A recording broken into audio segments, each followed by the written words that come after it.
All right, we're live. Hey, We're live. hello. Welcome to our second YouTube live show. It's the Hockey Cards Gong Show crew. My name is Josh. You can see my name on the screen. So we're used to this audio world, Troy, I where know. people don't see our names when they're just listening to our podcast. But big day today, NHL Draft, Troy. We're finally going to find out who the Blackhawks are going to take with the number one pick. Yeah. It's a Well, mystery I at can this tell you right point. now, he looks like he's the most miserable, tired person in the world just from the 4 seconds of his video of him coming off the bus and signing autographs. So he looks thrilled. We already got IFC in the chat. Thanks, Neil, for joining the show. Okay, we're going to bring on right away. We have a special guest to help us navigate the player side of the NHL draft because we're kind of idiots and we don't know a lot about these guys other than what I guess we read on the Athletic or ESPN or NHL.com. So we thought it would be great to have George Ross, who is George, you're the director of U.S. scouting, right, for the Spokane Correct. Chiefs? Yep. In the WHL, and so you know a lot about these players, like Connor Bedard in particular. And so we thought it would be great to have you on the show. And kind of our plan is just to follow the draft live and react to the picks, get some insight from George as to what we can expect from watching these guys and hopefully maybe some guys in early impact that they might have. And then I think real importantly from the chat perspective, answer your guys' questions and about these players, or whether it's Bedard or the pick from your favorite team. We'll just go from there and hopefully have a fun time. What are you expecting tonight, Troy? I don't know. I just cracking up because they're showing Bedard on the TV and sitting in the stands at the draft. He looks like nervous as all get out. It's like, you're fine, man. You're going to be the number one pick. You're good to go. But it's got to be exhausting for him. Yeah, I just want to see. I mean, the hype around the top, four centers, Bedard, Yeah. Carlson. I can't remember all their names, but I'm really curious to see where the Russian goes. I don't even try to. I think I can say his last name, Mitchkov. I want to see if he goes. Who's going to take the risk on him? Because currently, I believe he signed through, what do we look like, 25, 26? Something like that. In the KHL. And I'm curious what happens. Who's going to take the risk on him? So that's some of the stuff I'm looking forward to. Okay, George, first crucial Bedard question for you. And I got a feeling there's going to be a ton of them today. He's wearing a blue suit.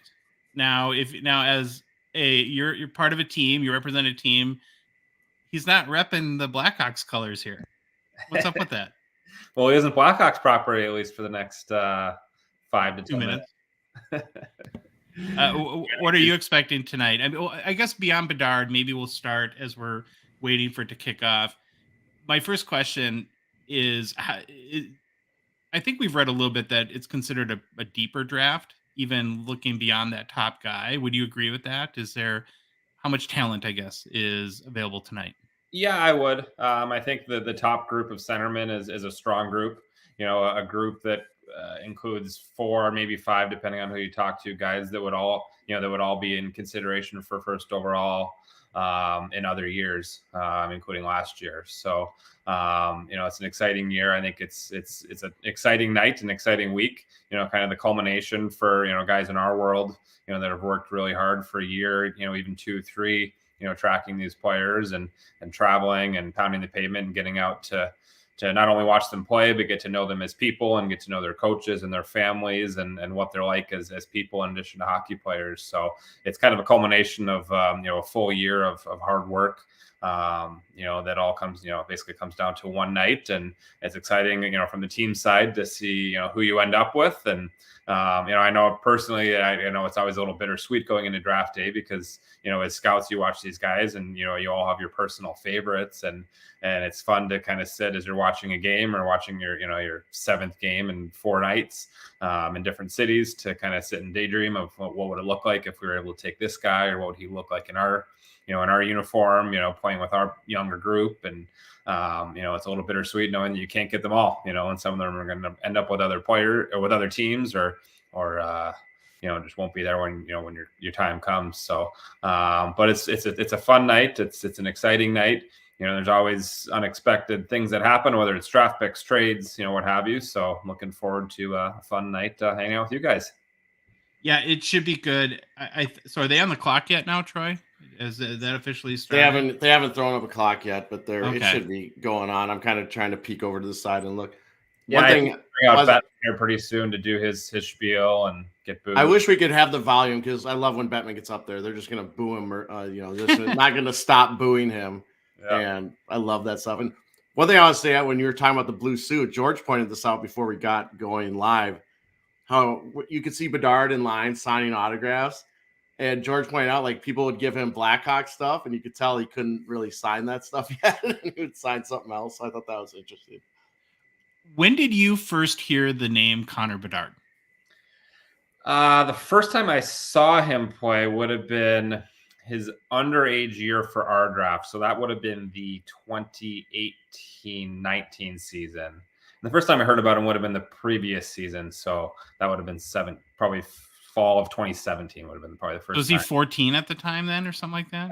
Let's see. He's an 05 birth year, so he would have been 12. Wow. Crazy. What was your impression? I mean, so you see his 12-year-old play, and what are your thoughts at that point? Just the dynamic talent, the way he can shoot the puck, the way the puck comes off of his stick is just different, at that age, obviously playing with, and he was playing up. So as a 12-year-old, he's playing with 13 and 14-year-olds.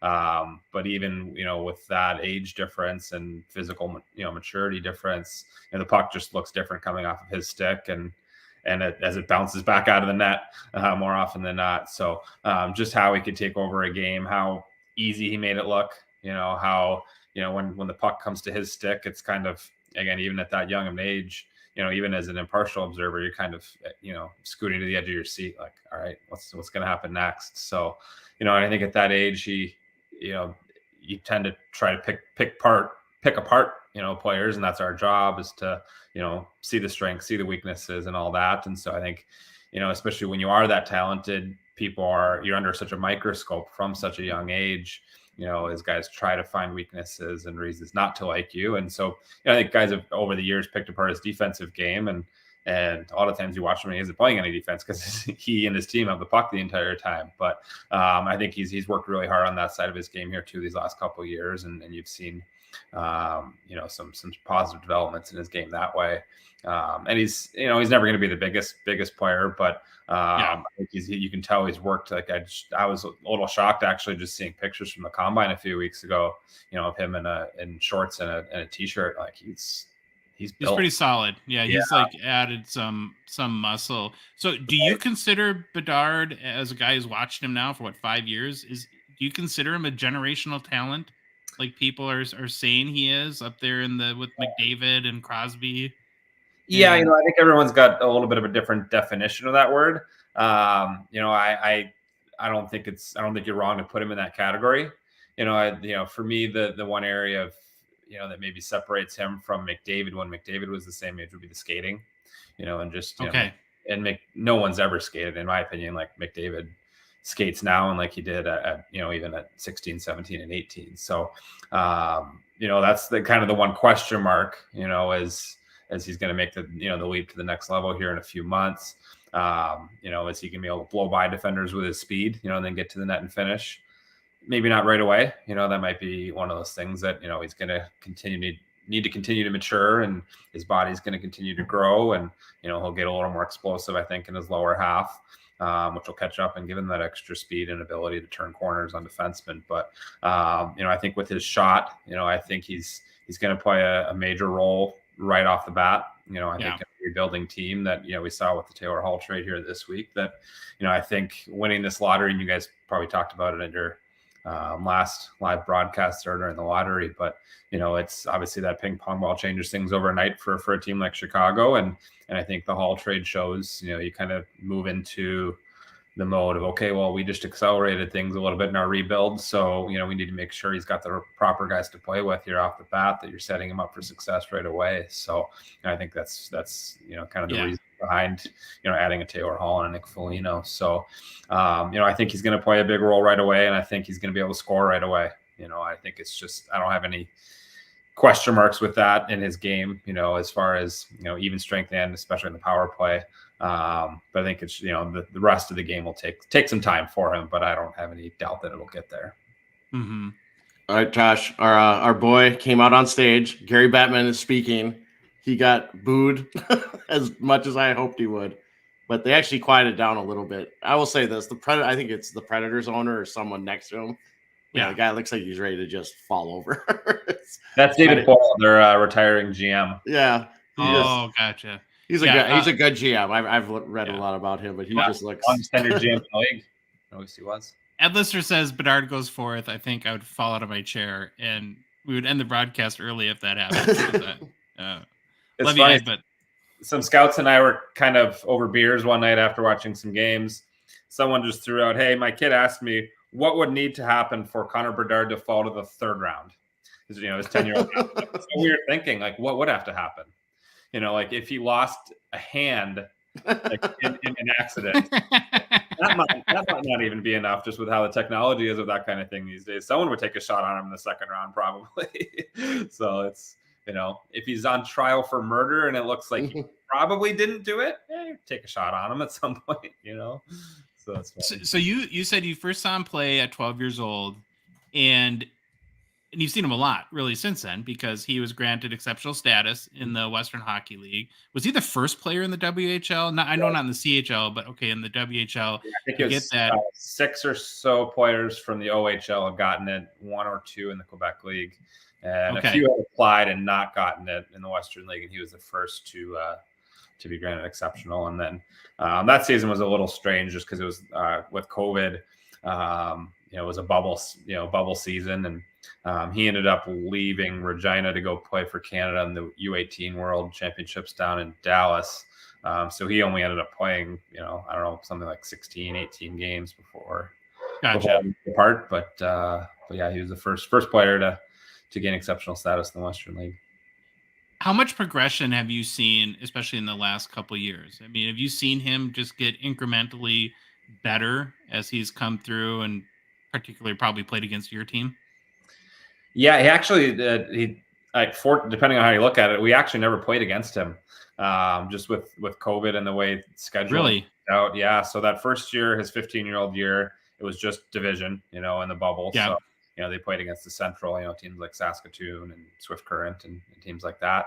And then the following year, so his 16-year-old year, it was just, for the most of the season, it was just your division. And then towards the very end, they opened it up. So you play the other team in your conference, or the other division in your conference. So we didn't play him there. And this year we did play Regina, but it just happened to fall when he was at World Junior. Gotcha. So yeah, it helped us obviously from a competitive standpoint, but I think some of our guys were hoping for the opportunity just for longevity's sake, to be able to tell your kids down the line that you played against him when he was 17. So now, one of the things that I was just gonna say, George, one of the things Troy and I have speculated about, and you hear this too, is that we have all these real young NHL players that are kind of small, right? Mm-hmm. Not real. So you have Jack Hughes, you have your Cole Caulfields, and other players like that. Am I slipping? But there's a bunch now. How do you think size-wise he's gonna be able to handle the physicality of the NHL? Would that be a concern at all, or do you think that the mass he's put on his frame recently should help him through that? Yeah, no, I think it definitely helps, and I think he'll only continue to get stronger as again, he still is only an 18-year-old in the NHL next year playing against men, and that's not easy for anybody, whether you're 5'10" or 6'4". But I think his game, I think you're not drafting him obviously to muck around in the corners and kill penalties and play that kind of role. You're obviously drafting him to score goals, and I think it'll be up to his coaches to utilize him in the proper ways and try to minimize, the pounding he's taking in the corners and put him with the right guys. And like I said, talking about the Foligno trade and moves like that, there'll be more coming down the pike. But, I think that the wheels are already in motion for that. So, I think, ideally, would you like him to be 6'3"? Sure. But I don't have any doubts that he's able to to play his game and make the impact that he makes on games. At the size he's at. Well, you got to protect him too. Like one of the things we noticed with the Wild this past year, for the first 2 months of the season, Kaprizov was getting killed every time he's on the ice, and then the Wild traded for Ryan Reeves, and he was no longer getting killed as much. And you really illustrated for Troy and I how important that is. So I agree with you. I think although he's older now getting a guy like Foligno would, and probably others would really help him. And I think that it's going to be important for Chicago to protect him a little bit and kind of keep him from getting. Hey, Josh, just to let you know, Chicago is on the clock, and it looks like they're going up to announce or tell who they're going to pick. They made the pick early. That's interesting. It's and then also, Pekka Rinne was on stage, so that was cool. And the only thing I'm happy about is that I have 2 cards in for redemptions at Upper Deck. Hopefully, they brought him to this and he signs them because I'm sure he's living over in Europe. So, Pekka, yeah, we had Neil. Yeah, Pekka, I need my cards signed that are sitting at Upper Deck. Anyways, picks in. They're about to announce it. Name's also here. All right, hey Name, thank you for joining. Really appreciate it. Yeah, this is going to be not really, or this is fairly anticlimactic, but at this point, but it's an important milestone in what we've been talking about for a long time, and the hype and hoopla and really countdown in the hockey card world until Series 2 comes out probably in March or April of next year. Really begins right now, and it looks like they're making they do the whole selection. Yeah, they do the whole. We want to congratulate certain people on retirement and all that stuff. Oh, so they give a little speech before they make a little speech before and all that stuff, and then they'll pick Bedard. Hopefully, that's what we expect to happen. Now, you're usually at the draft, right, George? Yeah, this is actually the first draft I've missed. The first live draft I've missed in about a decade or so. So it's we actually had our first child here about 2 weeks ago. So congrats. Thank you very much. Appreciate it. Yeah, we timed it pretty well as far as my schedule goes. When we talked about having kids, I told my wife, I said, would be kind of nice if we could time it for the summer, and that didn't make her very happy. She said, it'll happen when it happens. And then I said, you're right. And sure enough, she came 6 weeks early, so it's been good. But I've had I'd be lying if I said I didn't have a little bit of FOMO as I saw some, from all my friends in Nashville and that kind of thing. Oh yeah, I'm sure. And well, it's official. It's official now. Bedard is the number 1 pick, and he's shaking hands, walking up on the stage. Well, Troy is the goalie coach for the girls program at Minnetonka High School, so we have an in. It's never too early, George, to start thinking about getting her on. Have you fitted her for skates yet? I don't know if they have the infant size or the preemie size, but like you said, never too early. Well, he's walking on stage, probably going to get his Blackhawks jersey. We'll see that picture about 45,000 times on Instagram over the next couple days. And one of the other questions that I wanted to ask you about Bedard is, and what you always hear is how special his shot is and how he can, and Troy, you might have to jump in here, and you're more technical than I am when it comes to, but he can shoot off his front foot. He doesn't have to be like in perfect balance or whatever. Is that really in your mind, George, sort of what really separates him is his ability to shoot? No question. Yeah, no question. Even as a 15-year-old, he comes into our league and is playing in what I think is the best junior hockey league in the world, and playing against, highly drafted NHL, 18, 19, and even 20-year-olds. And just the way he shoots the puck, it's, even from range, from the top of the circle, like, the puck is into the net and back out of the net before goalies even have a chance to react. And these are really good goalies we're talking about. And, the ESPN did a really cool story on him right around the time of the lottery. I don't know if you guys saw it, but they talked about how when he was younger, I don't know, 7 or 8 or so maybe, he broke his right arm, so it would be his bottom arm.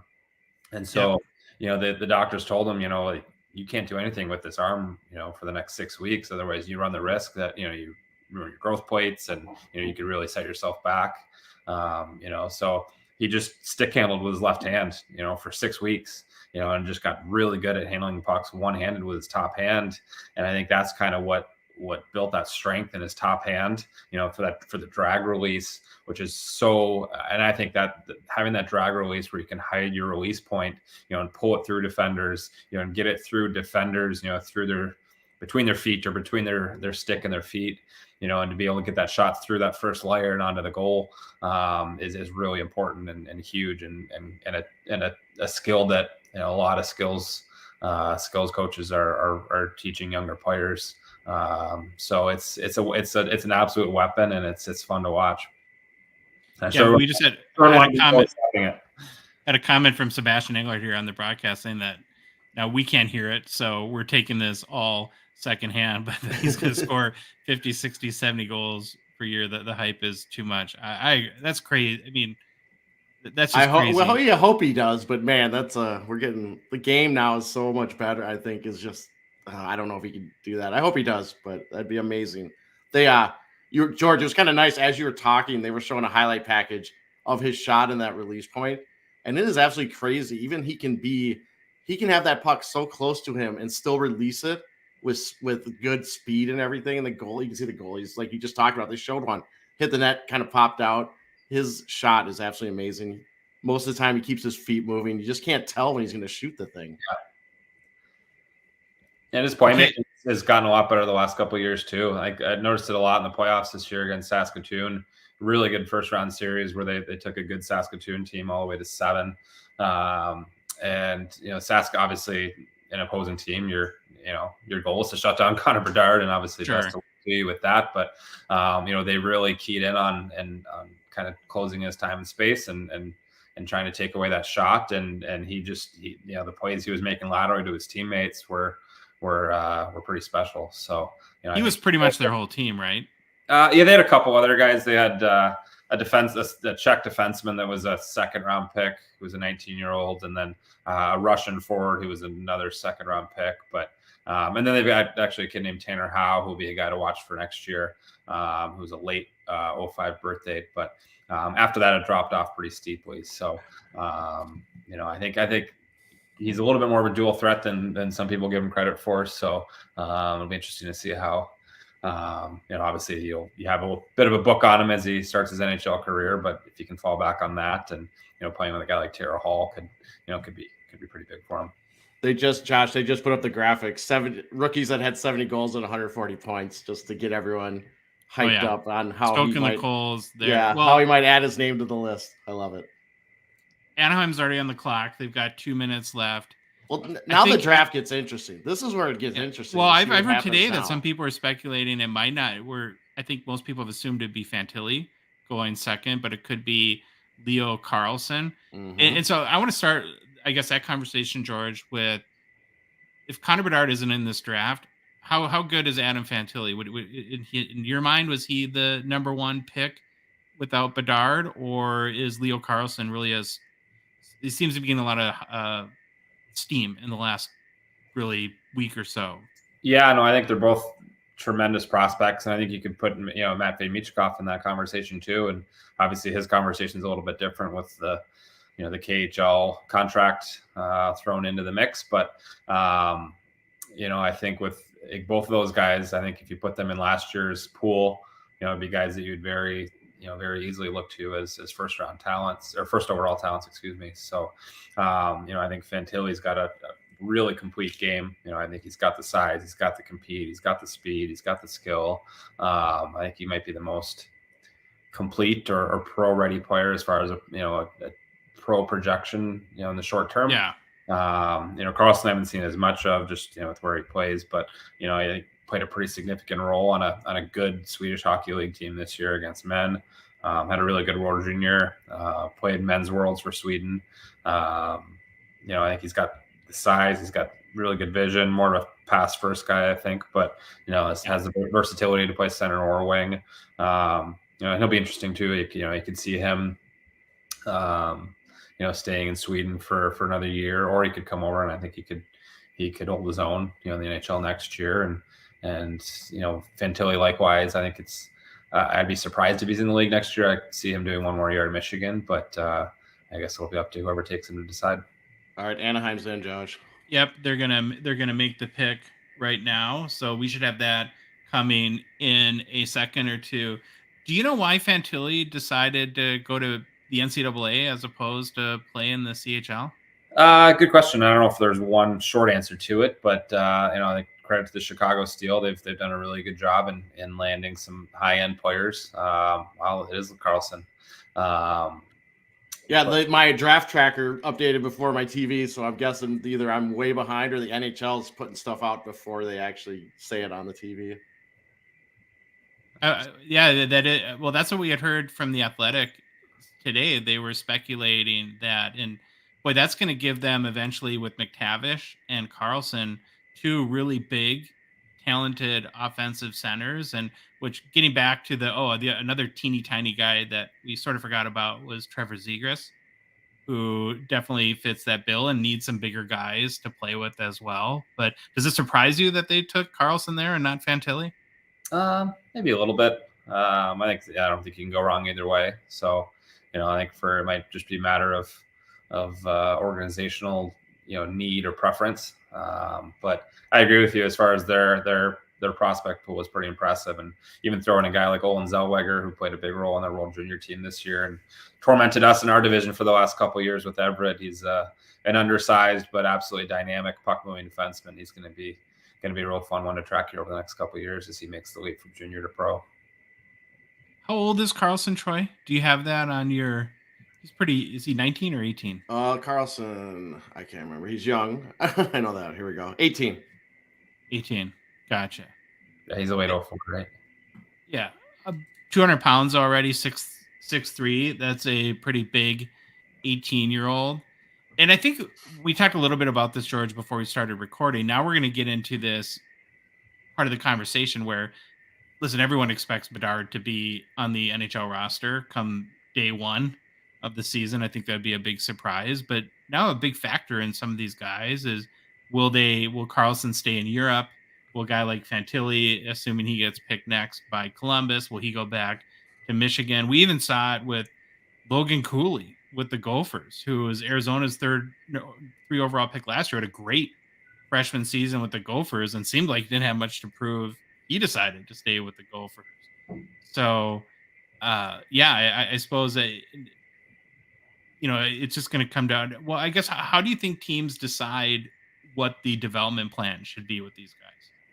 Yeah, I think there's a lot of factors that go into it, and I don't think there's one easy answer to it. But like a lot of it comes down to where they're at organizationally. Is it a team that maybe made a trade and is a little bit maybe didn't finish in the bottom of the standings, and is like when Boston took Tyler Sagan 2nd overall, and because they had gotten that pick from Toronto in the Phil Kessel trade, and that was a team that's ready to win now. So he could step in as a guy on a rookie contract and contribute for a good team, and so for if that's the case, then why the heck not, right? But I think in a salary cap world, I think that dictates a lot of your decision making, both with your prospects, with how you handle the trade deadline, how you handle free agency.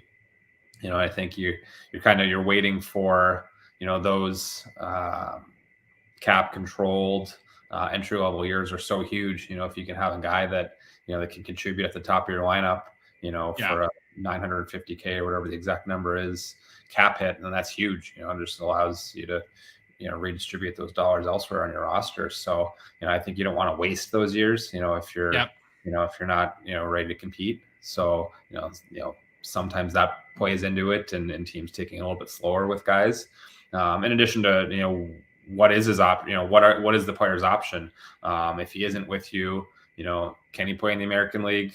Is he with a program that you trust in Europe? That's going to develop the player, and he isn't just going to sit on the bottom of the lineup because he is 18, 19 on a good team with professional players in their late 20s, early 30s. So I think there isn't one easy answer to it. There's a lot of factors, but and some teams have obviously over the years shown that they're better at that kind of decision making than others. So it'll be interesting. Like I said, with a guy like Carlson, who has a chance to go back, and he's with a strong Swedish program, Swedish Hockey League program. So he's got a chance to go back and and play pro hockey with a good organization and play a big role. So you don't have to worry too much about his development there. But sometimes too, especially with Russians, or you look at assimilation and the fact that when those guys are going to come over here, if it's their first time, living or spending extended period of time in North America, you have to worry about language barriers and just getting over the cultural.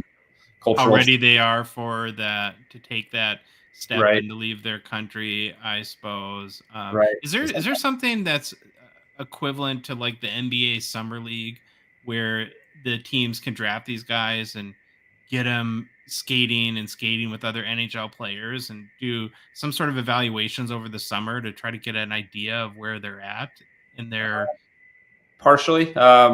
Just about every team has a summer development camp, but that's mainly for their younger guys, their prospects.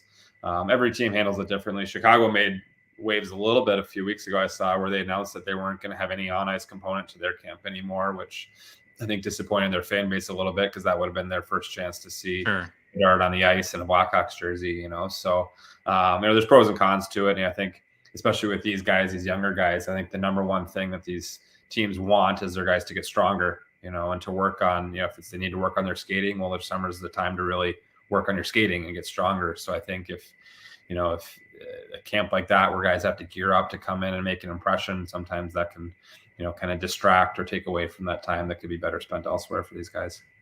Looks like the pick is in for Columbus. Going to find out any second. No, does that sheet, do you have to refresh, Troy, or does it automatically update? You're on mute, Troy. It should just automatically pull in, but we'll watch and see. Oh, it did on it did on Carlson. It just refreshed and boom. But yeah, like I'm looking at the comments, and Irish Fire Collector said Columbus got a gift. Well, I'm curious what they do with that gift, who they use it. There it is, Fantilli. Well, now they pair him up with Kent Johnson, maybe, and you've got a little bit of a Michigan. It could have a Wolverine line going on there, which is gross and disgusting for us Gopher fans, but would make someone like Neil, Irish Fire Collector, pretty happy, I assume. And man, you look at like some of the talent that, and I don't know how many of these guys that you had tracked, George, as part of your job, but you've got Columbus now they've got obviously Kent Johnson, who is, showed some promise. They've got Kirill Marchenko. You've had Adam Fantilli to that. You got that David Urasek. Yeah, that Urasek actually goes back to the question you asked earlier.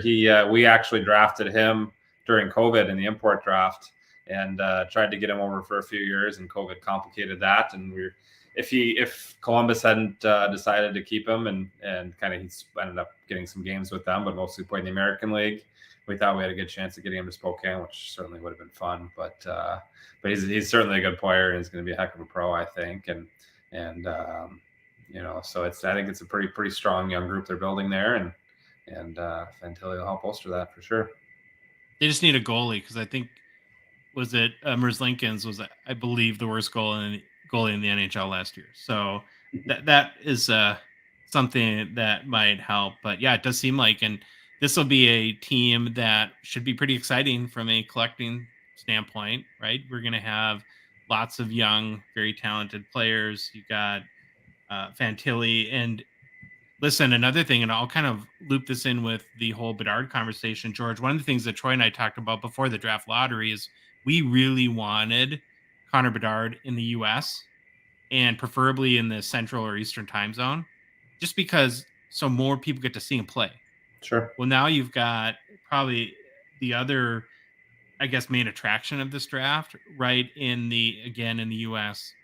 and in the Central time. I don't know if Columbus is Eastern, it might be, but same thing applies there, right? Where the opportunity for the NHL to generate exposure for these guys should be really great. Now, I'm sure they'll screw it up like they always do, but it's kind of working out well, I think, from that perspective.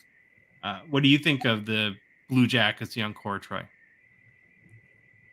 I'm a little bit excited for them, and plus, I think we forgot they have Johnny Hockey too. We got to remember he's on their team, so I'm very curious what this team will do. I love Fantilli going to Columbus. I think they got a great great steal. I've been pretty impressed watching Fantilli play against the Gophers. I've seen a couple interviews with him. He seems like he's got a personality, which I like. He looks great dressed to the nines on TV. Yeah. He's got a confidence and a personality that I think is going to play well in the NHL, and I hope he does well. I'm excited for Columbus. Do you know what the rumor mill around him, George, is? If you had to bet, do you think he's going back to Michigan, or do you think he'll be in the lineup this year for Columbus? Or would he do one of those things kind of like Matthew Nyes did from the Gophers, where play out the season and then join Columbus late in the year? Yeah, if I was a betting man and you're kind of holding a gun to my head, I would guess he'd go back to Michigan. And then as soon as the season's over, obviously depending on what's happening in Columbus and what their situation is, but I would think they'd get him up and get him some games and he'd be ready to go come fall of 24. One of the notes I saw today on Fantilli is he was one of only, and I think they have it up on the screen right now, is one of only 3 freshmen ever to win the Hobie Baker Award. The other 2 were Eichel and Paul Correa. So that's a pretty elite list there, and a little surprising that only 3 freshmen, I guess to some degree, have won the Hobie Baker. So that puts him in some pretty good territory. Now is Michkov, is he considered the next best talent, or who are the guys, Troy, that the Athletic kind of had in that next group here? Yeah, so they would have Michkov is definitely your next highest, but again, he's such a random question mark that we don't know what teams are thinking. There's some teams I know not a lot of GMs got to interview him. I think it was a really small number, and a couple of them I think actually went over to Russia, but it's such a weird game right now with Russia and how you can't really they can't play in any tournaments or whatever with their national team or in the juniors. So I don't know what's going to happen with him. So yeah, there's Michkov, and then obviously Will. What's his name? Will Smith, right? Yeah, Will Smith. That would be your next top 2. I have no clue why my computer's doing this, but anyways. So you have some experience, George, in over to the Spokane Chiefs trying to get players from Russia. Is that as complicated as it kind of seems in sort of a million unknowns with every different player situation like that? Or is it more straightforward than we think? Yeah, a little bit. Our import draft process, just talking to some of the guys that did this, before I kind of came into this world, it used to be a pretty murky, world where it was kind of just word of mouth and, relationships with agents and kind of taking guys for their word. And, Spokane had a pretty good one in Val Bure. And he's one of the best Chiefs in history. But in the last couple of years, with video, and Instat, being such a well utilized program where you can go, within a few clicks of the mouse, watch shifts of anybody in the world, has allowed to kind of teams to actually get eyes on those guys a little bit more. So you're not just taking someone's word for it. But our CHL actually shut off when with the Russia-Ukraine war. Shut off our ability to even draft Russian players the last couple of years, which is, a whole another conversation. Yeah, the whole geopolitical kind of aspect of that. It's certainly a weird situation, like you touched upon, Troy, there, where a lot of these national tournaments have been kind of your chance for your entire staff to see these guys, and see them all, apples to apples playing against their peers from the States and from Canada and Sweden and whatnot. So, kind of been robbed of that the last couple of years. So it makes it a little bit more of a guessing game that way, but that's why they get paid the big bucks. I think we're just waiting. It sounds like they're giving thanks and congratulations, or somebody's up there, and the Sharks are a team that it seems like they're at the top of every draft, and they haven't hit on many people. So I guess for Sharks fans, now I know there's a lot of people that are excited about William Eklund, who should be probably this year, I think, is scheduled maybe to play in the NHL, but Will Smith is who they. Yeah, now my draft tracker is behind. Now it won't update. Okay. What do you know about Will Smith, George? High-end centerman, really elite playmaking sense.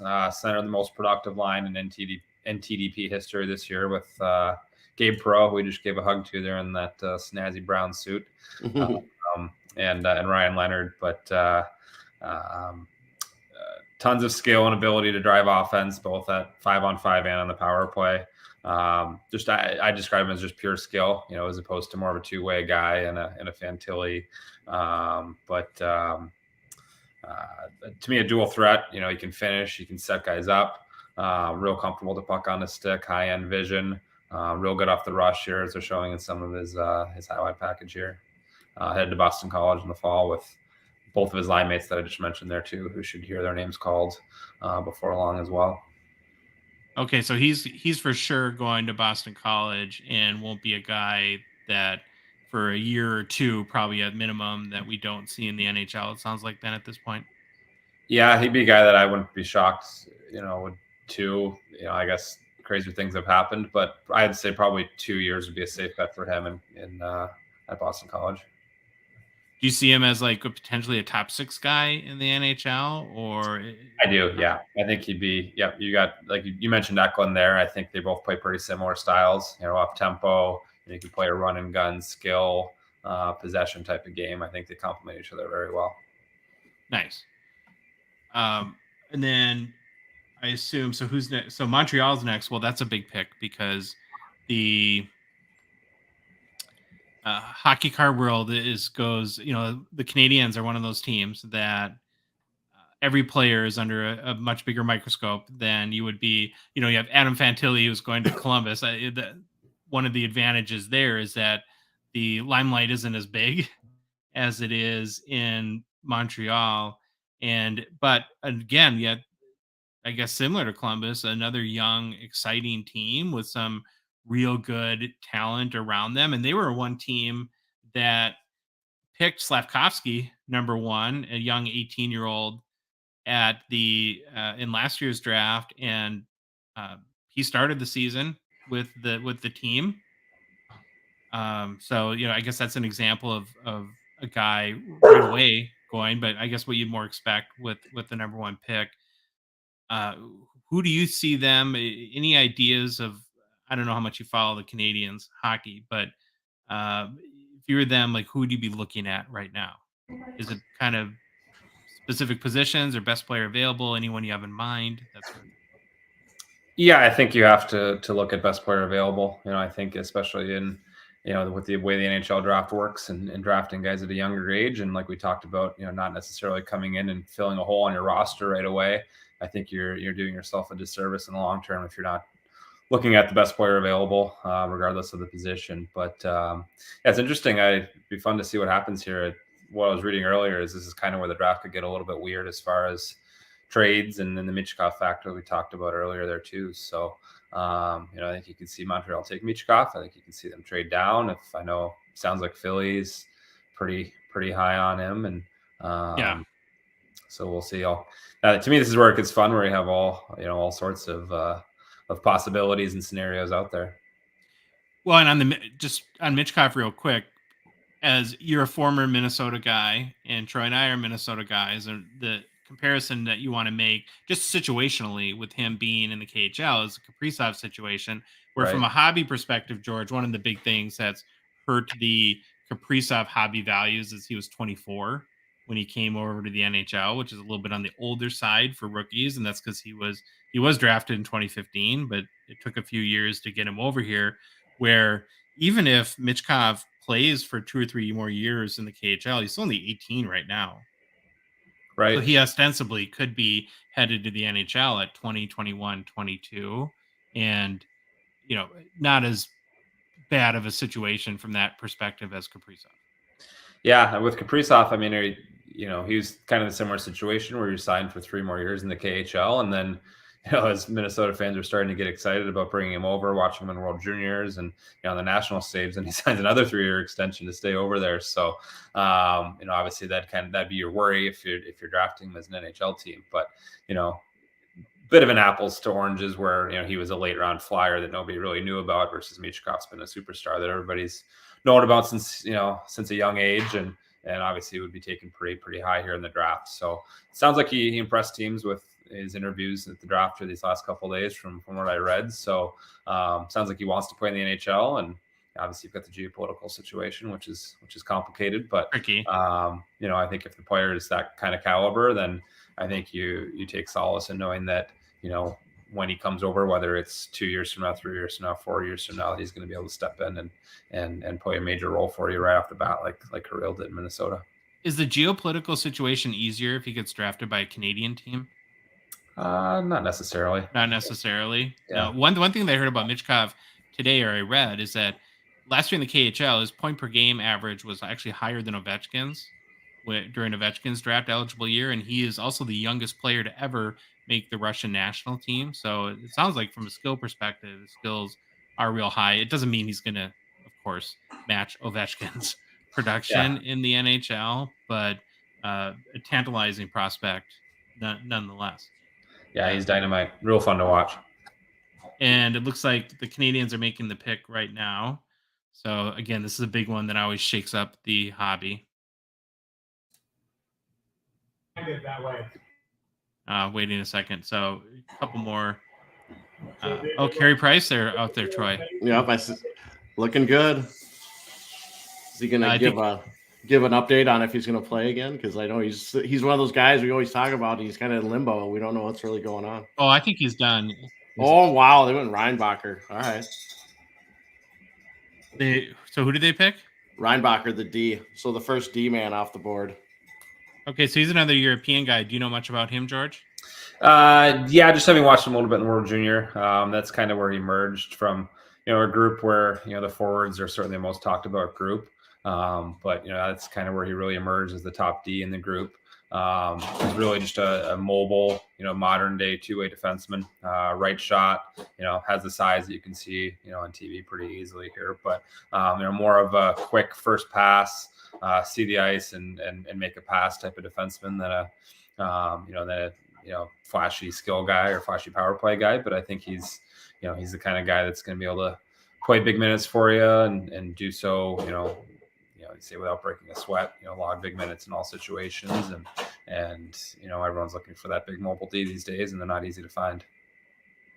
It seems like too that the trend has been to the offensive defenseman, right? They want to be able to join the rush, quarterback, the power play.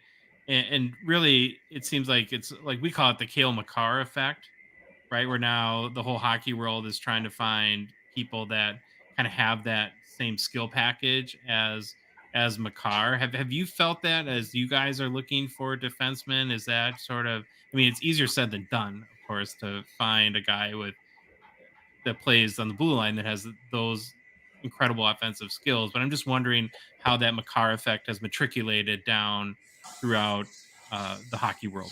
Oh, absolutely. That's a great question. And it's spot on. It's, when we interview players, at a young age, obviously, 14, 15 years old, one of the questions we like to ask is who do you model your game after? Who do you see yourself playing like? And just about every single defenseman, it's, Cale Makar, Quinn Hughes. No one wants to be the next Nate Prosser, that's for sure. Shot on our boy for the Wild, Prosser. Wow. No, I get it. So here's another 18-year-old, again, probably candidate maybe to. So it looks like he's from Austria, right? Mm-hmm. Another big guy, and probably a smart move for the Canadiens to, work on the blue line. They've gone pretty offensive the last couple years and more addressed the forward position. Oh, well, one quick note on Bedard too. I'm just noticing on the TV that. I don't know if they're doing this with other guys, but he is definitively had the number 98 on his jersey. Yeah, that was his junior number too, right? Oh, yeah. Yeah. Yeah, it's interesting. Probably just a move to start selling those jerseys as quickly as you can. Oh, yeah. What's the over-under on how many Bedard jerseys sell tonight? Gosh, I can only imagine. It's going to be a lot. Oh, we had this is from, I want to bring this up from Sebastian Engelhardt while we're on a little bit of commercial break. Is Newhook's hobby value better in Montreal? I would say 100% yes. That you're going to get an immediate bump there, Sebastian. I think I checked this morning and we're already seeing a little bit of a bump there. But as you might recall, a lot was expected of him coming into last season. He had a really good rookie campaign. They win the cup. As teams, what happens when teams that win the cup is they had to get rid of some key guys, and they pretty much anointed him to come and be that second line center coming into the season. And it didn't work out so well for him in Colorado this year and regressed a little bit. And so maybe it's just a change of scenery type situation. But obviously, even just going to Montreal is going to drive up values a little bit. Did you know anything about Newhook? Did he play? Did he ever come across your radar, George? Not much as a younger guy. He's from Eastern Canada, did play in the BCHL his draft year. So hadn't heard a ton about him really until his draft year and watched him a little bit that year. But seems like it'd be an interesting opportunity, like you said, with a team like Montreal. It's kind of trying to retool on the fly here a little bit and wants that speedy up tempo player to help them play that style. And then we have, I think Neil chimed in to, hoping that Michkov falls to Philly. So what? He's got to survive one more pick. Is that it? Yep. And now, so now we're to the. Are they going to be the Arizona Coyotes? Are they going to be the Utah Coyotes? What's going to happen with this team? It seems like they can't ever get off the starting block, and they do have some really good talent. They've got Clayton Keller, who actually had a really good year for them last year. They've got Matthias Michelli, who knows, but he was up there in the rookie points lead. They've got Vizbalka, who some people think has a little bit of talent at goalie. And I don't know, maybe we'll see a trade. You never know. And when you guys do your drafts, how chaotic is that, George? Or are the phones constantly ringing? Are there trade scenarios that are always up in the air? Or how intense does it get? Maybe feels like 5 minutes is a long time here. Does it go by real fast when you're on your end of the situation there? Yeah, it depends. Obviously where your picks lie, what your roster looks like, what you're trying to do. Are you trying to use your picks to, maybe you've got a team that's ready to compete and you're trying to use your picks to help your roster out, in which case, obviously you're working the phones and calls are coming in. In our league, there isn't, and I guess the NHL, there isn't a ton of movement on draft day, pick to pick, but sometimes it can be, one of those things where it's quiet, then all of a sudden, the phone's ringing off the hook and you've got to make a decision on the fly. So that's the fun part of it. Oh, the matching suit thing. I don't know. What do you guys think of? 2 years in a row now. Did they do that last year? Yeah, they did. They had more of a Bedard blue last year. Yeah, it reminds me of a cult. Well, maybe. Oh, I'm not gonna say what I was gonna say. I will not say that. I don't want to get anyone mad at me. Okay, I think they're doing their little speech and are going to make the pick now. Who are some of the guys, Troy, that are at the top of the list that we think could be? I wonder if Michkov. Michkov. You start falling. Whoa, who'd they get? They took a non-Russian Michkov, Simashev. Oh, wow. Does that make sense to you, George, or is that just a very Arizona thing to do? Well, actually, I have a couple friends in that organization, so I don't want to speak too poorly. But on their decisions versus their suits, I will certainly make plenty of comments on those suits. But and kind of talking a little bit on the Russian factor from earlier, he's a player that I wouldn't say I'm as familiar with as some of the North Americans, but sounds like he's a dynamic offensive defenseman, and with their young group, that certainly fills a need for them. Yeah, and they got a little thinner at defense this year when they traded away Gostisbehere. And did they trade Chychrun too, or is he gone now, or is he? Here I am talking where I don't have the ability to look up stuff. But yeah, I'm not sure. Yeah, and how old is this kid, Troy? Is it? How do you say his name? Simashev. 18. Okay. I think if you say 18, you're going to be 90% right on most of these guys. Yeah. Uh-oh. So now here's Neil chiming in saying Flyers could be gun shy and Hitchcock with all the issues they had with goalie Fedotov in that fiasco. Is Fedotov the one that got kind of stuck over there? Am I remembering that right?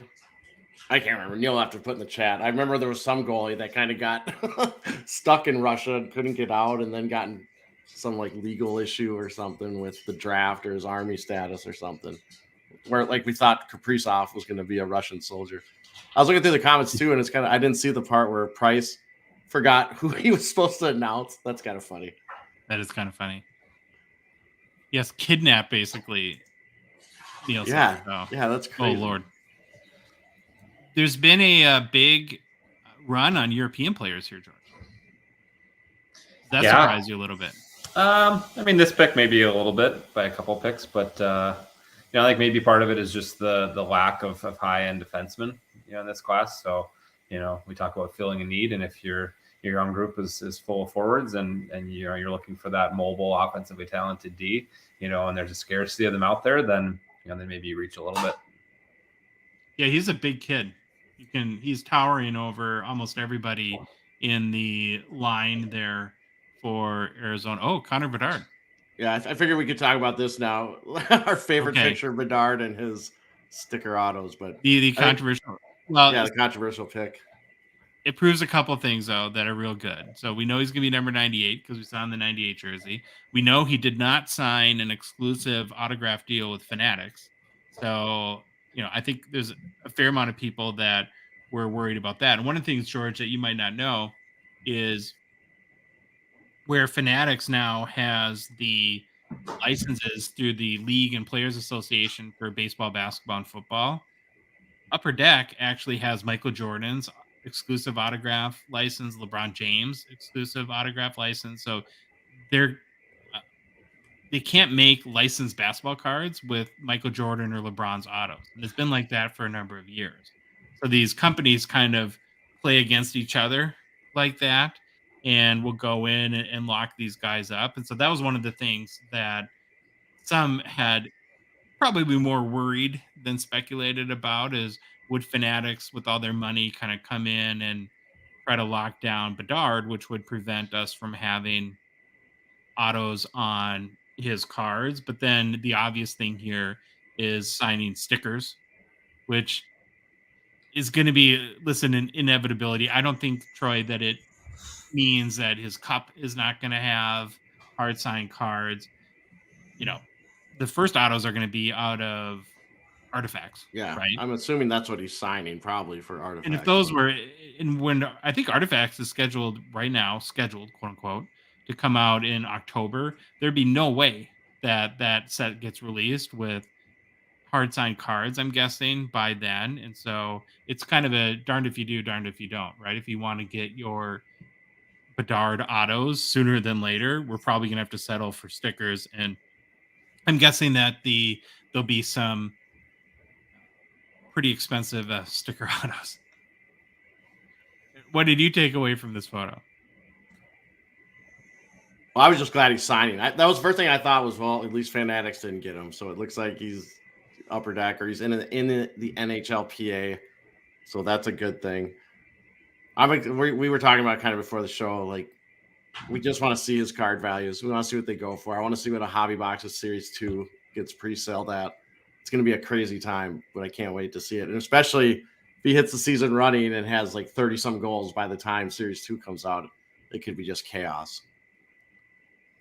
What do you think would be a realistic expectation, George, for Bedard as far as goals? Is it like I've heard like 30, 35 that seems fairly reasonable?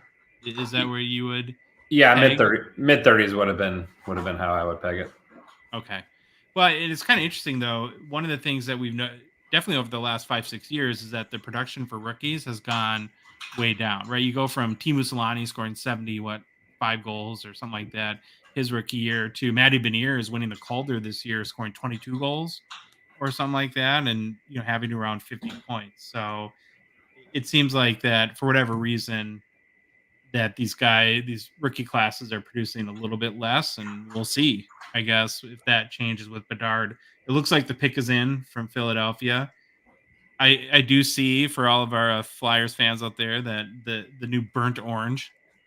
Yeah, they better make that prominent with that new color scheme. Keith Jones, right from the straight from the broadcast booth or booth from into between the boards. He's like, what, a president or is he GM? I can't remember what he got, but that's one of the you don't see that real often. A guy go from basically the broadcast team into the VP or president of the team. Hopefully it goes better than it did for the Detroit Lions. There we go. Was it Matt Millen? Yeah, Matt Millen. You're right. Yep. Mitchkoff or Mickoff or however you say it. Mitchkoff. Yeah, I think it's Michkov. All right. All right, Neil. You happy? Oh, he's saying yes. So, well, we've been here with Kaprizov, Neil. So, in about 5 years, you'll be really excited for him to, and then you just got to pray he doesn't go back to Russia over the summer and end up stranded there or something like that. But little lower maybe than some people thought, going number 7. Yeah, he's definitely he's got a lot of talent. He's definitely talented enough to be in the top 2 or 3 or number 2 or number 3 pick. It's just you got too much uncertainty around him. Mm-hmm. Yeah, he's electric. The first time I saw him play live was U18 Worlds down in Dallas. This would have been spring of 21, so kind of a COVID interesting year with COVID. But he came with Russia, and he would have been a double underager at the time. And I watched one game where he scored a hat trick as a double underager. We had one lacrosse goal, one between the legs goal, and then a one-timer upstairs. It was just an absolute laser. So it's just he can score any way you want him to score. It's pretty electric. Did you guys see the lacrosse goal? Are you seeing that more and more in your league now? Mm-hmm. Oh yeah. That's and even at younger ages, everyone wants to try it, and it can be a little bit cringeworthy sometimes where you have kids that can barely even handle the puck with their head up, and they're trying to get the puck up and around, and it's. Well, I see it a lot at youth hockey now because the problem with the youth goalies is they're usually small enough, and when they go down into RVH to steal that post, their heads don't take up the upper part of the net like a NHL goalie. Sure. And they just wrap them around there, and some of these kids are getting pretty good at it. Okay, George. So we've kind of gotten through now most of the names, I would say, that casual observers like us would have read about in the last, couple months, couple weeks. Is there anyone now that really stands out to you that you've been really impressed with, that you could see going to win the next few picks, or that you're just in general pretty high on? I'm a pretty big Zach Benson fan. Watched him, since a young age, and he was absolutely tiny coming up. I think as a 14-year-old Bantam, he was at most 5'3", but just buzzing around. And I love players like that at the ages we watch that, they're later bloomers physically, but because of that, they learn how to think their way around the ice, how to make plays, how to operate in tight spaces, and aren't scared, and play with that courage and aren't scared to give a hit, to take a hit, and then as they grow, and become a little, bigger, stronger, and faster, then they're a little more, confident because they've got that extra gear, to win that race, to win that battle, and that playmaking sense and vision is still there, and so I think that's what translates really well in the long term, and that's what I see with Benson. I think he measured at 5'10", or maybe a hair under 5'10", so he's small, but he's not not a well, even Mitch Kev, I spent like 20 minutes I spent some time, too much time often researching the most random things. But I had seen like that he's like as light as 149 pounds. Wow. Interesting. And so it's like he looks pretty big when you see him in his in his suit there. Yeah. So like the range I'd seen, like you look at Wikipedia, you look at some of the hockey prospect sites, and who knows where the official is listed, but. And then 172 pounds is there, but there was one, I think, fairly reputable source that had him at 149 pounds. I was like, wow.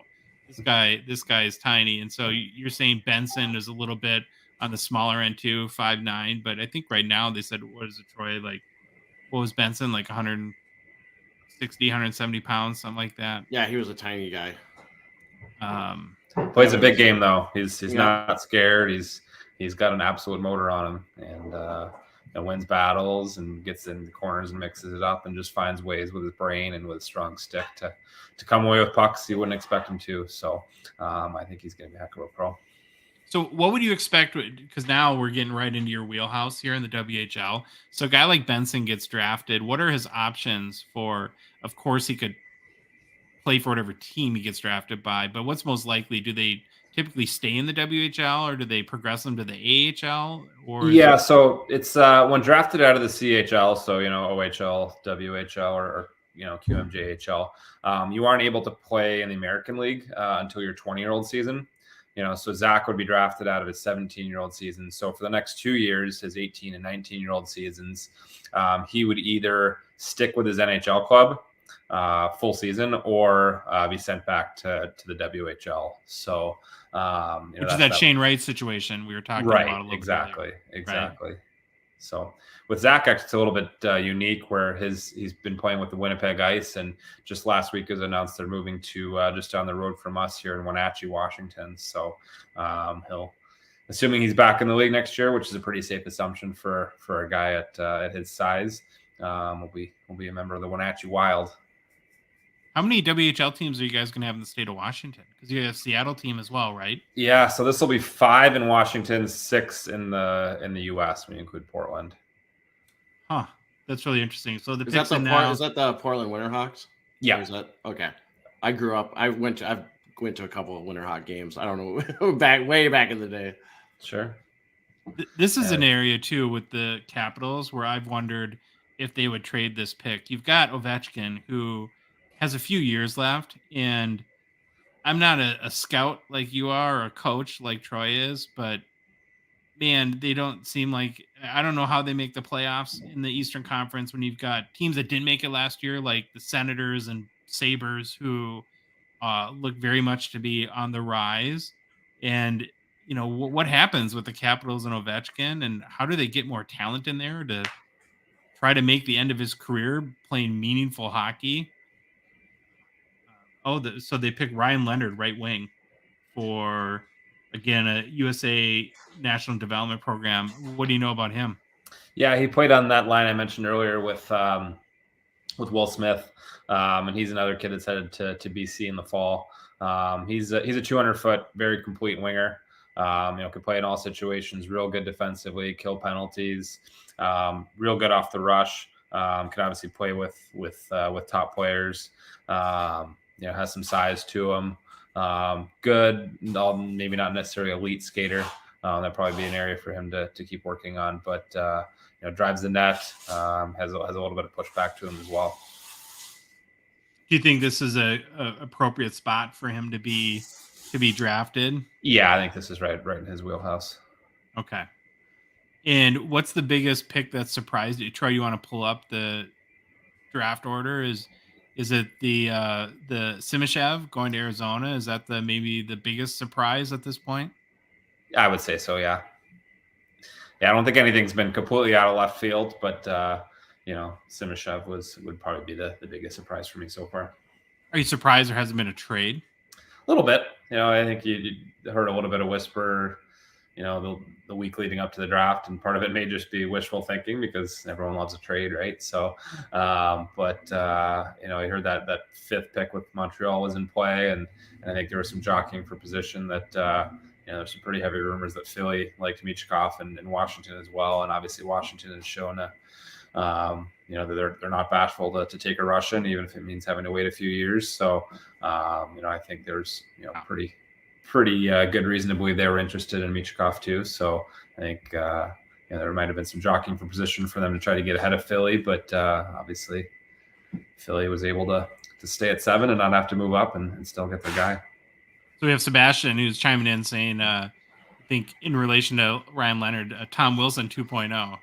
Is that I don't know. Is that a knock on him? Yeah, I or- mean, he's got the size. You know, I don't think he's going to quite as big as Wilson, and I don't know. I mentioned he's got a little bit of pushback to him, but I don't know if he's got quite Tom Wilson levels of pushback.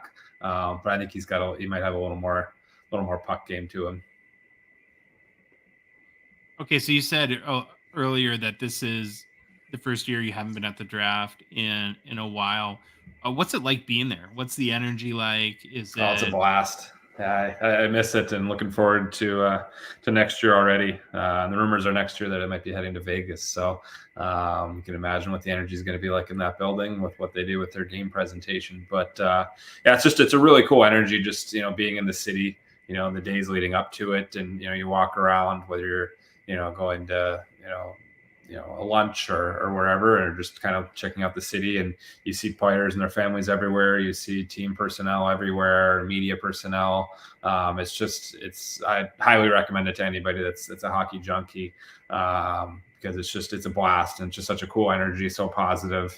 You know, it's, you know, at the end of it, of course, there are a few disappointed, you know, faces of guys that don't go where they want to go or don't go at all. But, you know, for the most part, it's all, you know, positive, and everyone's hopeful. And, you know, the fans that you see, it's, you know, everyone's drafting the next Crosby or Ovechkin, right? They're not drafting, or, you know, they don't think they're drafting the next Alexander Daig or whoever you want to put up as a draft bust. Lafreniere? Exactly. Oh, shots fired. We'll see. Okay, but if they had it in Vegas, do you think they would even get the draft done? Would it just be too much of a party? There might be a few no shows on day 2. The tables would be empty. All these kids are 18. They can't even get into the casinos. They can get in. There might be a few no shows among staff members when you come back from right. the 10 a.m. restart on day 2. How many players from your team are draft eligible this year? Based on age, I want to say, I can go through it in my head, but probably 10 or 11. Do you guys expect to have a few drafted? Yeah, we've got a handful. We've got 3 that are on Central Scouting listed. So no one I would expect to hear tonight, but once we get into the real meat of it tomorrow, there's a few names that we certainly hope to hear. And what is that process like? Are the teams pretty active and talking to you, I suppose, in particular, a lot? And what is when they say they do their homework? What are they doing to really kind of evaluate these guys?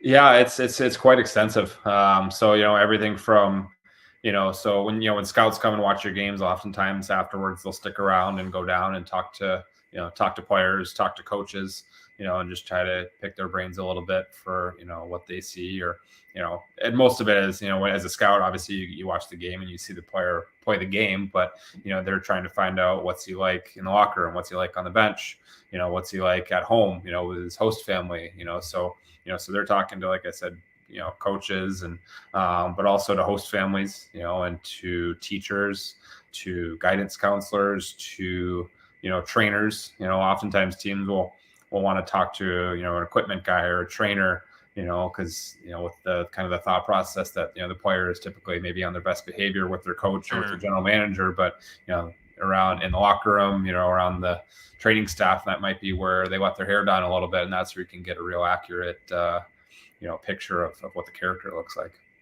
Stevie Y up there making the selection for the Detroit Red Wings. You should have that pick in. Nate Danielson. Yeah, he's from our league. I'll jump right in on him from the Western League. So Nate was one of the as a draft eligible player, one of the better players in our league this year for the Brandon Wheat Kings. He's a complete two-way centerman, has some size and uses it real well down low along the boards. You know, wins a lot of battles, protects the puck. I wouldn't necessarily describe his skill as flashy, but I think he has strong, hard skill and a high character kid. You know, like we talked about, you know, wore the C for Brandon this year. You know, I think they're getting a pretty strong player there that, like I said, could play a few different roles, you know, offensively, defensively, kill penalties, play in the power play. So, you know, I think you're getting a good one here with Nate. He's in your division, you said? No, he's in our league, but he plays out in the Eastern Conference with the Brandon Wheat Kings in Brandon, Manitoba. Gotcha. Okay. So is that somebody that you would see Have you guys played him personally? Have you seen him? Yeah. Okay. Yeah, I saw it as a younger player, coming up through Alberta. Saw him quite a bit, and I think he was fourth, maybe fifth overall in our draft. So he's been a name that's been on the radar for quite a while. And actually, his older brother played in our league too. You can see him on the broadcast there, taking with his phone out. Nice. Okay, so we have this theory, and we've developed, because so much of like hockey card collecting is prospecting, right? Where you're trying to project who are the guys that can develop into the players that the hobby tends to value, and primarily the biggest draw are goal scorers. So guys that score 40 plus goals a year seems to be the magic line that they tend to drive George the most hobby value. And one of the theories that Troy and I have been experimenting with really over the last year is going back and looking into a guy's pedigree. And a point that we've made is trying to, if a guy hasn't scored, averaged a half a goal, like 0.5 goals per game at some point in his career, it's not real likely that all of a sudden in the NHL they're going to score 50 goals in 80 games. Sure. So I've always wanted to somebody that would know, and you're that person to test that theory. Do you put credence into that too? Is that how goal scorers are projected, or does it just? And then the flip side of that argument is the whole Tage Thompson thing, where he came from literally out of nowhere this year and had struggled for a few years, and all of a sudden started lighting it up. So where do you fall on that? Like, if you're gonna try to project who's going to be the next kind of elite goal scorer in the NHL, would you look at that pedigree as kind of a key factor?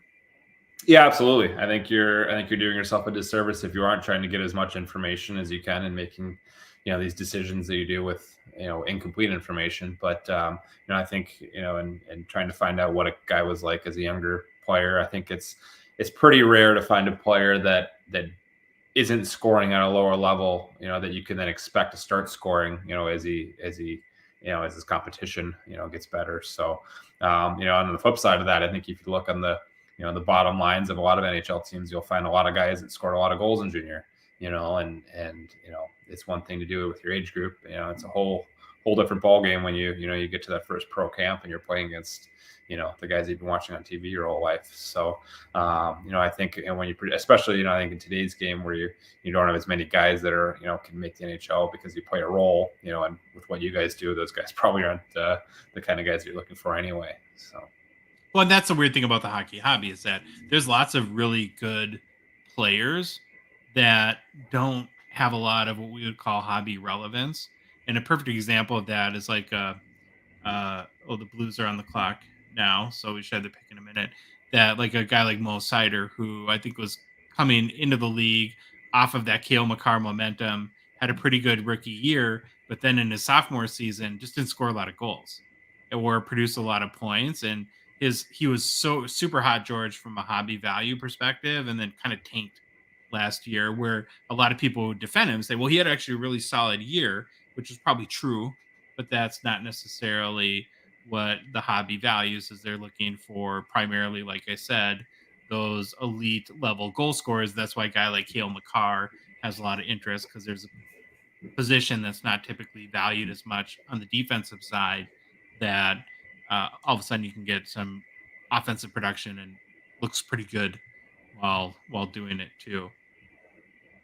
Did we miss a pick, Troy, or did we? No, we got Danielson. No, we're good. So, Blues are kind of meandering around their table, slowly coming up to the stage. yeah, I think we'll go for a few more picks, and then we'll maybe talk about what's looking forward, and probably wrap it up soon after that, because we're going to get into the realm of, guys that may not project to have quite the dynamic impact, but there's also the diamond in the rough factor too. And one of the things that we looked at along that kind of hobby relevance mark, George, is Troy and I just went back through I think the 2015 through the 2020 draft, and looking at the first round, about 3 to, was it Troy, 4 to 6 guys basically had hobby relevance, where their rookie cards are worth $75 or more. And so, as a collector, that's when we're looking at these names, right? Even of the guys, the first 9 guys that are picked, we're only, at most going to have 6 guys that have from this first round that really have any sort of hobby relevance. So just like with any draft in any sport, there's lots of hits and misses that come along the way.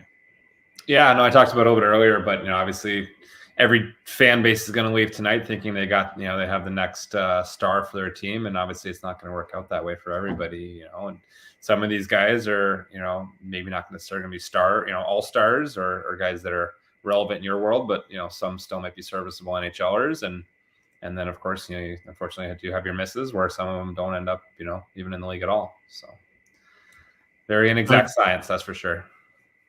Another Swede. Yep. Second in the top 10 picks. Do you know anything about Dvorsky?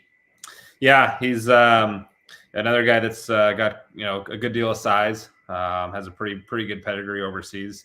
Excellent skater. I think one of the best pure skaters in the draft. Just pure power and explosiveness in his stride. Real long stride. Long legs. Strong two-way hockey sense. High level of patience with the puck, and can really shoot it, as they're showing here a little bit in his highlight package. He's actually Slovakian, but played in the Swedish league. Oh, okay.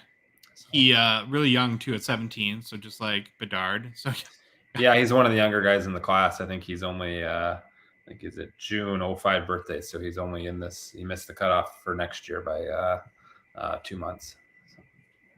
So we have Neil chiming in here. Can the NHL stop with the entire front office coming on stage? Kind of silly, in my opinion. Owner, Prez, GM, and a kid delivering. I suppose, what do they do it because they want all the work that goes into this? I'm sure they want to give them some sort of recognition, but it probably does delay the process a little bit. Oh, the kid upstate on stage right now has a sweet mullet hockey hair. That is fantastic. He should get his own card. I hope Upper Deck gets that kid. That's some sweet hockey hair. So, George, with your time in the WHL, have you noticed, is it really distinct when the various NHL teams contact you, like that, that they just look for different characteristics in players? Yeah, no question. I think like I said, it's a little bit of an exact science what we do, and every team is trying to, build a different type of team. There's teams obviously that are out there trying to build, big, strong, physical teams. Because maybe they feel like that type of team translates better for a playoff run.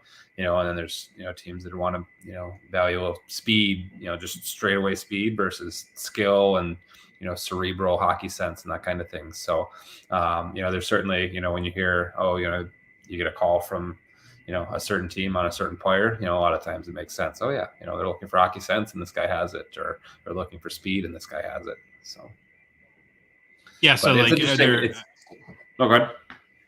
Oh, I was just gonna say, like, would you be in a situation where you have like St. Louis taking this Dvorsky guy, where a guy like you would say, "Oh yeah, he's totally a Blues kind of player," or that makes sense to me that they would value his sort of skill set? Yeah, no, I think they like big, strong forwards that can get to the net and score. And I think that's what he can do. So I think this pick certainly fits from a fit perspective.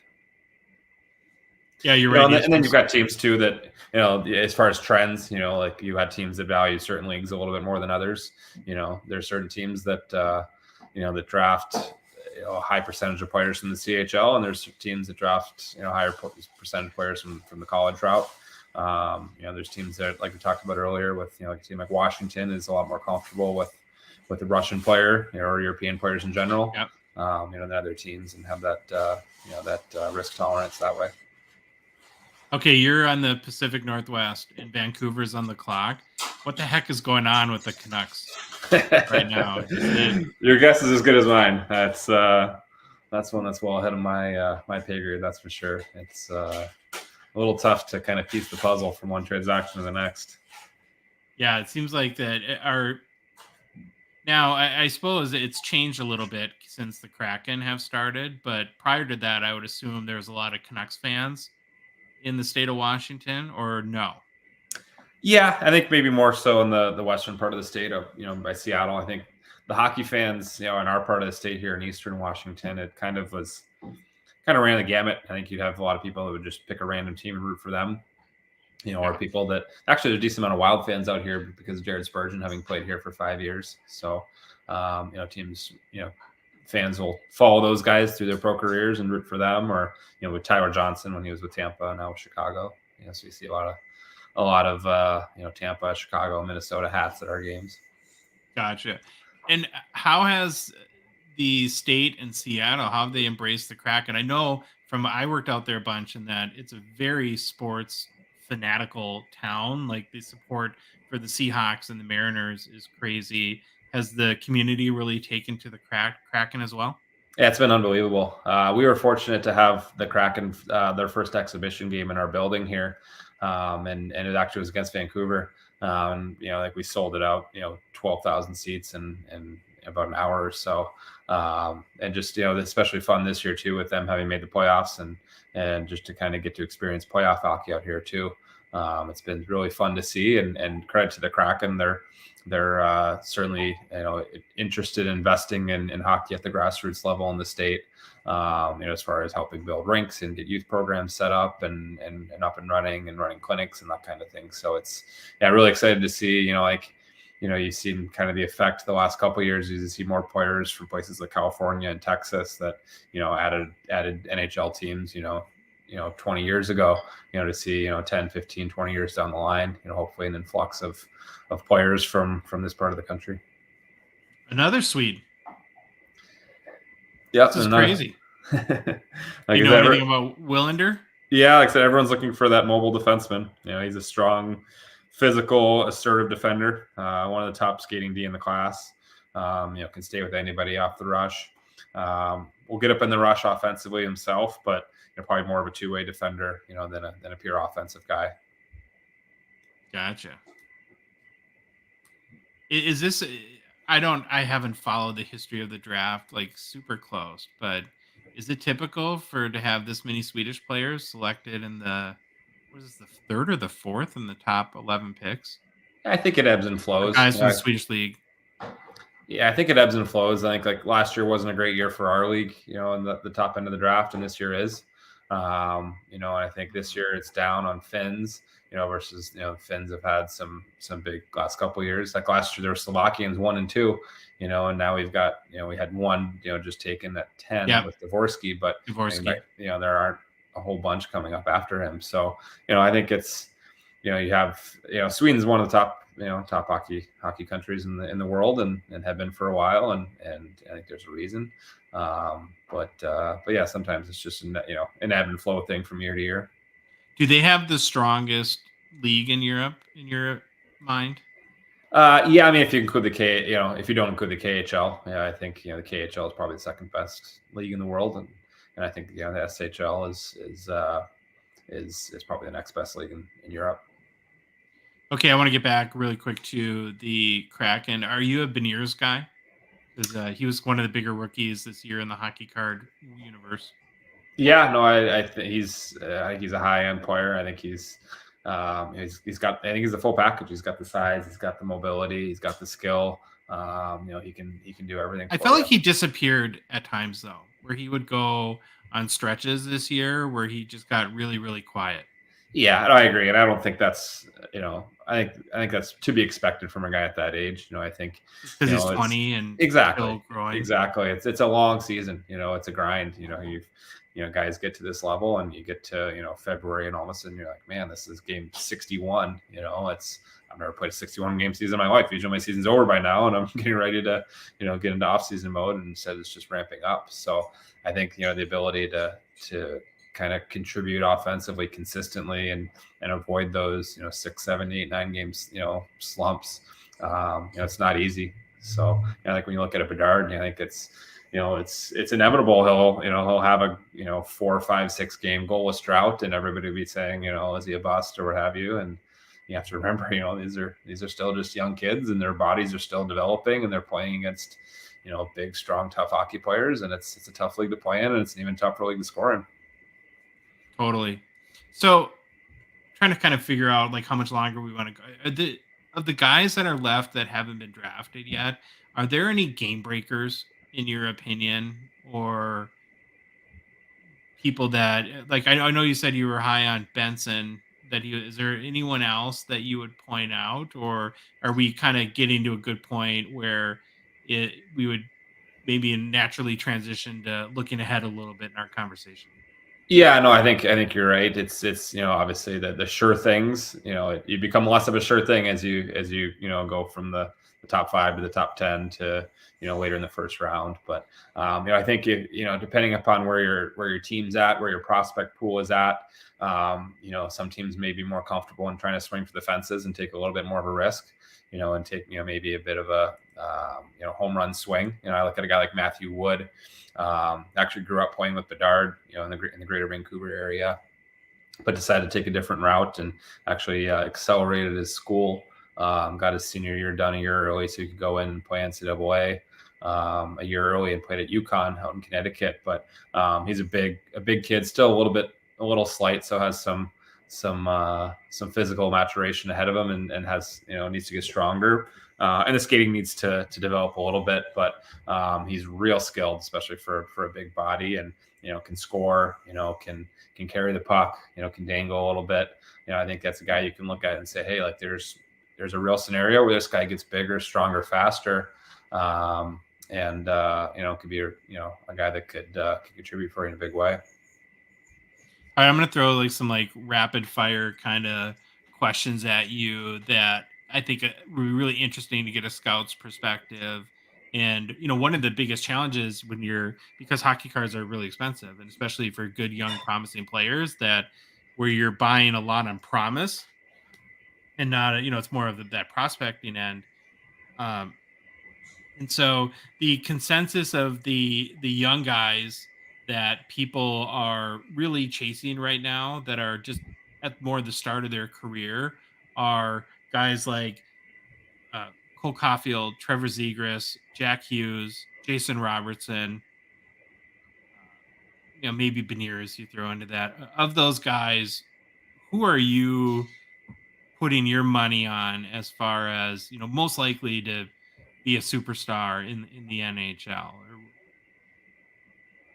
As far as sorry, as far as guys that are in the NHL now. Yeah, in the NHL now that you may have known for quite a while or have researched in the past, but are still very young, right? So you have still like 20 to 20. What I think maybe like Jay Robb is like 24, but you have Jack Hughes who's very Sure. young. You've got Jason Robertson, I think, is 24. You've got Trevor Zegras, Cole Caulfield. Cole Caulfield market, yeah. George, is crazy. People are spending thousands on his cards, and I'm just wondering. You talked about guys that can score goals. That's Cole Caulfield, right? Yeah. So it's just, I'm curious as to guys that that from your scouts perspective that you think have the who would you like maybe we'll do it this way. If you're going to bet on Jack Hughes or Cole Caulfield, where are you putting your money? Yeah, no, I think Jack Hughes took a big leap this year, and I don't think I'd be going out on much of a limb and saying that he's got star potential, but I think he's got even more there to continue to unlock. I think he's got not only star potential but superstar potential. And the kind of guy that could end up one of the top players in the league.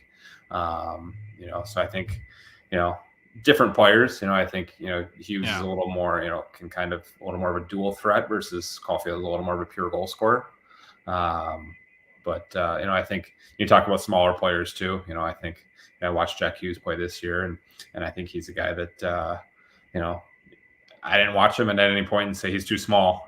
So he's the kind of guy too that he's still they're a 01 birthday, so they're still only 22. Like those guys will get stronger and more mature physically and be able to handle that the pounding and be able to handle, like you talk about the grind of an 82 game season a little bit better too.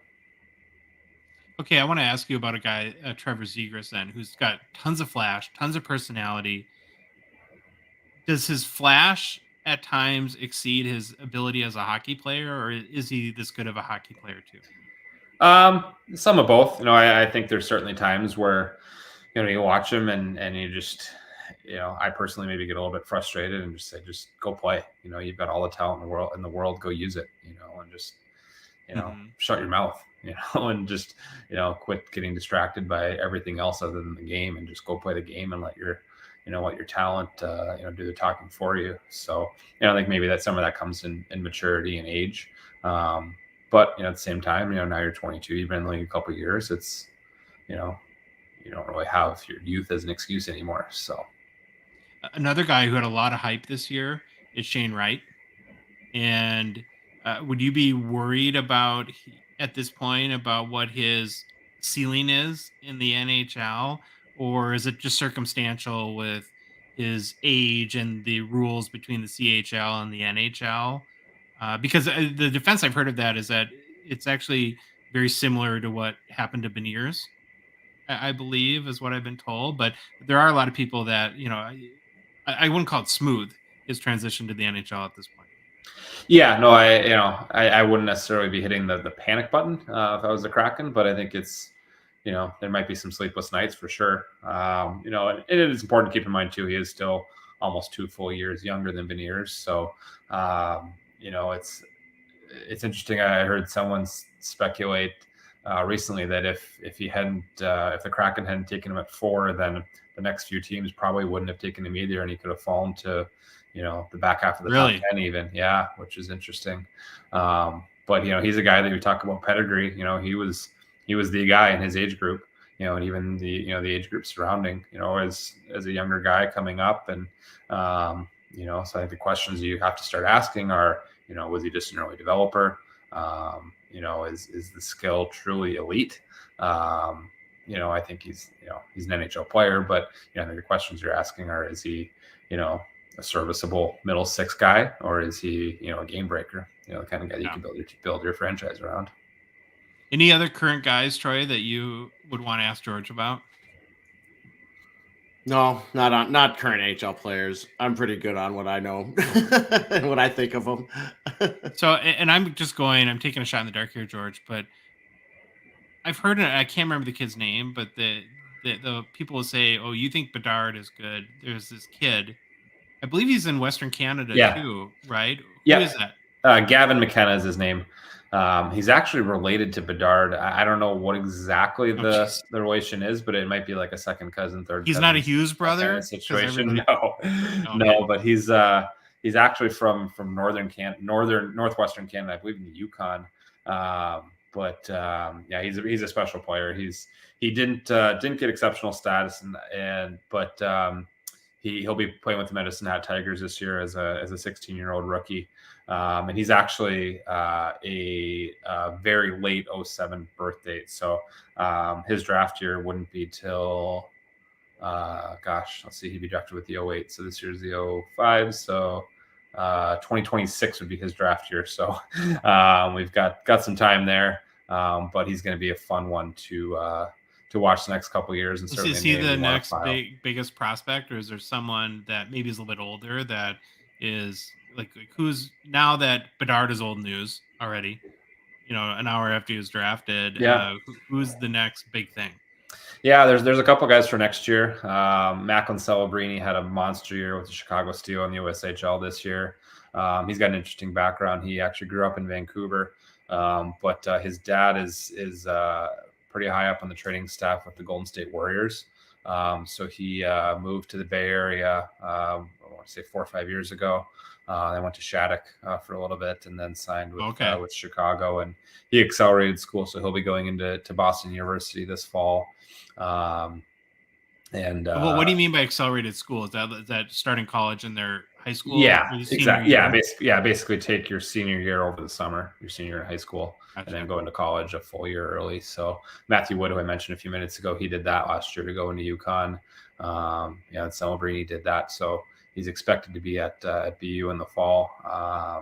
So he's a name that's certainly in the short list for first overall a year from now. Cole Weiserman is another one.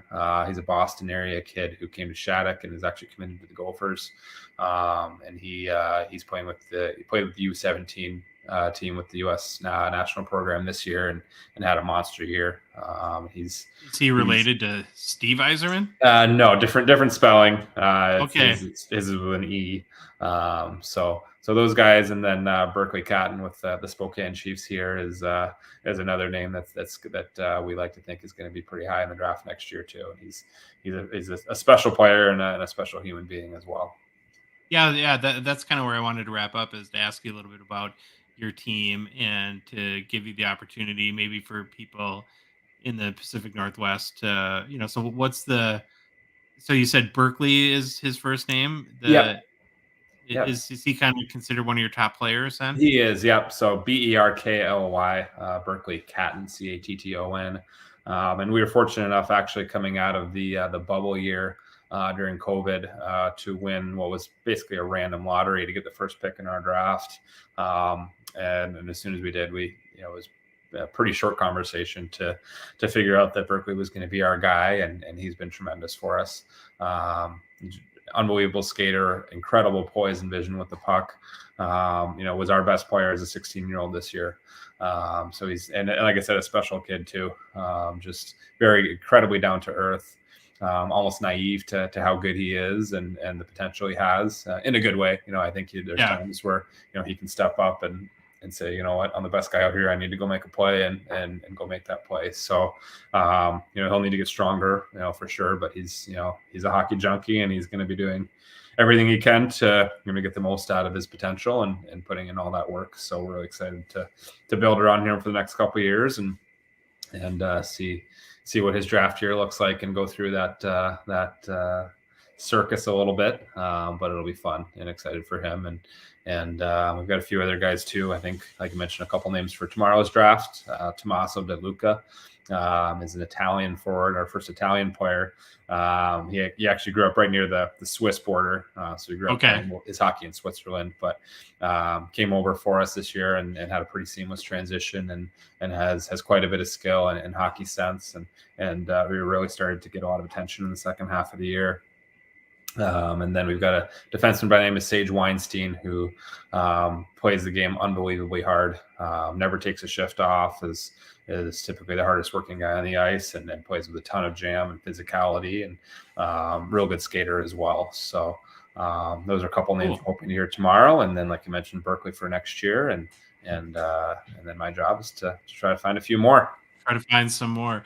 So with the high tide raises all ships philosophy, with this Kraken coming to Seattle, and also, I suppose, not having COVID restrictions anymore, has there been, just in hockey in general in the state, do you think the interest level has been getting more and more? Yeah, no question. Yeah, no question. It's just anecdotally, the number of conversations I have at the airport by people that recognize my Chiefs logo on my jacket, or just people that you see wearing Kraken stuff out and about and around town. And like I said, the buzz around our city here in Spokane, which is 4.5 hours from Seattle, but just the buzz around the Kraken playoff run here, and people are really excited. I think there's a little bit of, especially with hockey, there's a little bit of a learning curve, and people trying to figure out the rules and that kind of thing and how everything works. But I think the Kraken have done a really good job at the grassroots level and getting the fans engaged and introducing people to hockey. So it's a really positive thing, and I think we've been fortunate enough to take advantage of it a little bit as best we can out here in Spokane, and they've been great, and kind of forming partnerships with WHL teams based out of our state here, and I think it's a really exciting thing going forward here. So your guy Zach Benson goes to Buffalo. Talk about a young, exciting team. You got Tage Thompson. Well, he's 27, but not super young. But you've got Dylan Cousins, JJP, John Jason Paterka, who I think in the World Championships had a really good tournament, and then Jack Quinn. Yeah, and you got on the defensive end Rasmus Dahlin, Owen Power. You think Buffalo's a good fit for your guy there? I think so. I think I think they want to play a fast, up-tempo skill game, and they want to possess the puck, and I think that's his game. I talked a little bit earlier. He's certainly not the biggest guy, but he competes and plays as hard as anybody. Cool. All right, Troy, you got any last minute questions for George before we let him go? And I guess wrap up our show here. No, I was At almost gonna. 2 I hours. would have loved to talk about a goalie getting drafted, but man, the goalie depth pool doesn't look too hot this year. I think 38th, I think, was the highest ranked goalie. So I guess we'll leave the goalie discussion for when they actually. Okay, well, one goalie topic, because we as Wild fans have been hearing Jesper Wallstedt for years and years and years. Do you know anything about him? Is he going to be the real deal as #1 goalie prospect in a long time, like they keep telling us? I think so. I think he answered a pretty big question already, and having come over and played a year in the AHL down in Iowa, I think that's a pretty big leap to come over from Europe and the big ice where the angles are a little bit different, and and the shooters are a little bit different. But obviously, it's certainly a much bigger leap to go from the American League to the NHL. So those will be the questions he'll have to continue to answer. But I think the Wild are in a pretty good spot, with what they want to do with Gustafsson here to potentially be a bridge guy, and obviously you got Fleury for one more year, but I think their prospect pool is I think they've done a really good job with it the last couple of years, and since Garen's come on and Judd Brackett and really rounding it out. I don't think there's really any holes as far as positionally. I think you've got skill, I think you've got toughness, I think you've got skating, you've got goaltending and Wallstedt. So I think they've got a lot of their bases covered, and that just allows you to go into the draft, with the comfortability of knowing that we can just take the best player, that we don't necessarily need a winger or a power forward or anything like that. You can just take the guy you feel like is going to be the best player wherever he's from and do your best to develop him. All right, got those comment on from Neil. So thank you, George, for your time and insight tonight. Enjoyed hearing your take on the players and process. Really thank you all so much, George. I mean, we couldn't have done a show like this, Troy, with so many of these guys are you just don't know a lot about them. And hockey is very unique too, in that players get drafted from it seems like 5-6 different sources, from the KHL to European leagues to any one of the CHL teams to college, and so you really need someone that's plugged in like you are to help us understand kind of the impact these guys can have. So really, really appreciate you joining, and just can't thank you enough. And good luck next season for the Appreciate it. Chiefs. Yeah, you guys are you're officially our WHL team. Awesome. I love to hear it. Yeah, I'm in. Well, anytime you need us to get word out about anything you got going on, just let us know. But you guys are welcome in Spokane anytime you want to come out and check out some exciting players for next year. Might have to do that. And I guess we'll just sign off. So again, thank you everyone for joining. We'll be back with our regular podcast on Monday. And good luck through the rest of the draft for your favorite team. And hopefully you guys get all the players that you're looking for.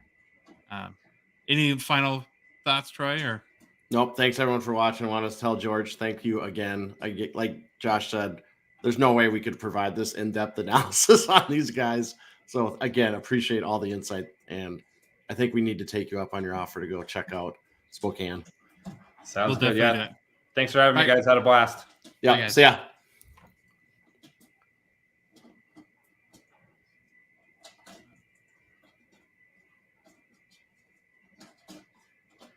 I think Josh just left us. Alrighty. So, well, thanks for having me. It was fun. Yeah, definitely. We'll see what the Wild have. We're still here in a couple picks. Yeah, it will be very